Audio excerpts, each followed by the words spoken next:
Cordial saludo, tutora y compañeros. Mi nombre es Juan Carlos García Giraldo. Soy estudiante de la tecnología en producción agrícola. El tema que abordé a continuación es un diagnóstico fitopatológico según un estudio de caso presentado en el Chocó.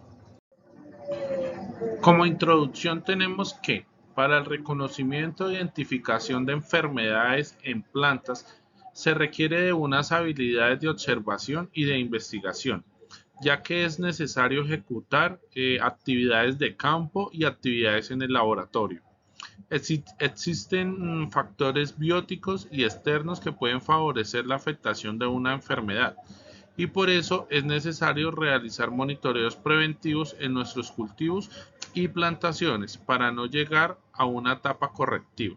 De allí la importancia del manejo integrado de enfermedades.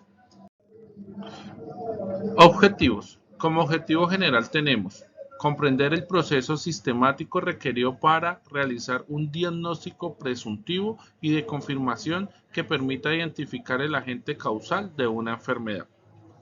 Como objetivos específicos, describir los síntomas y signos de la enfermedad en árboles de cedro en campo. Determinar el manejo de muestras de tejido vegetal tanto en campo como en laboratorio. Descubrir el agente causal, incluyendo la clasificación taxonómica y distribución a nivel mundial. En el diagnóstico, antes de empezar a hablar de síntomas y signos, es válido aclarar la diferencia. Los síntomas de una enfermedad en plantas se manifiestan a través de procesos como caída de hojas, reducción de su crecimiento, mientras que los signos son señales visibles como formación de micelios, cambios de color de un órgano, entre otros. La enfermedad ocasionada por Coniferiporia weiri se presenta en parches o focos de infección, es decir, afecta a varios árboles a la vez. Los síntomas se presentan en focos, pero no todos los árboles mueren al mismo tiempo. La sintomatología a través de signos empiezan a verse visibles generalmente entre 5 y 15 años después de la infección inicial. Cuando el sistema radical está en avanzado deterioro, el crecimiento de los árboles se puede ver afectado y su follaje puede verse reducido, con clorosis o enrojecimiento de las hojas, caída de sus hojas, debido a la alta afectación de la raíz, la cual se pudre. Las raíces se rompen con facilidad y cualquier evento de lluvia o viento fuerte pueden generar el volcamiento de árboles en pie, como se observan en las imágenes. Continuando con los signos de la enfermedad, se observa la formación de micelios blancos y manchas de color marrón con forma de costra superpuesto al micelio, tejidos necróticos con signos de pudrición, esporulación del hongo y un degradé de color que evidencia el avanzado estado de descomposición de las raíces. En la fotografía, el árbol en pie y cortado de forma longitudinal, se observa una mancha marrón rojiza típica de la infección por este agente. Se observa la mancha en la parte baja del fuste, la cual afecta el duramen de la madera, lo cual conlleva a pensar que se está afectando el xilema, el movimiento y por lo tanto el movimiento del agua y nutrientes hacia la parte superior del árbol. Por esto se presenta la caída de hojas y su cambio de color. Para la toma de muestras se requiere tener a la mano una tabla de campo, planillas de registro de información, lupa para la observación, una navaja para la toma de muestras, solución desinfectante para limpiar la navaja cada vez que se cambie de árbol muestreado o de órgano en la planta, bolsas plásticas estériles, papel absorbente para crear una especie de cámara húmeda y simular las condiciones del hongo, marcadores para roturar las bolsas y identificar cada muestra. Una cava para refrigerar las muestras cuando los recorridos son muy largos y nos demoramos al llegar al laboratorio con las muestras. Este es el paso a paso que se debe seguir Registrar la información de la plantación del propietario, tomando una nota sobre el manejo realizado a la plantación, actividades silviculturales practicadas, registro de condiciones climáticas de la zona, ubicación en lo posible con toma de coordenadas geográficas y señalización de los focos de infección. También identifique los focos de infección y árboles afectados. Busque árboles afectados que aún se encuentren vivos y con partes sin síntomas y signos visibles, ya que si se muestran plantas muertas o con solo tejido afectado, es posible que su agente causal de la enfermedad ya no esté en ese lugar y otros patógenos hayan podido colonizar la planta enferma, aprovechando su condición desfavorable. Tengan a la mano las bolsas estériles con papel absorbente humedecido. Elija los órganos de la planta para tomar muestras, como raíz, tallo y hojas. Con la ayuda de la navaja, corte pedazos de tejido que contengan parte sana y parte enferma. Rotule las bolsas con la información de la muestra, fecha y parte de la planta. Conserve en la cava hasta llegar al laboratorio. En lo posible, tome una muestra del suelo para saber si el patógeno está contenido en el suelo también. Para tomar muestras de madera se puede emplear un barreno de Pressler, como se observa en la imagen inferior. Análisis de muestras en el laboratorio.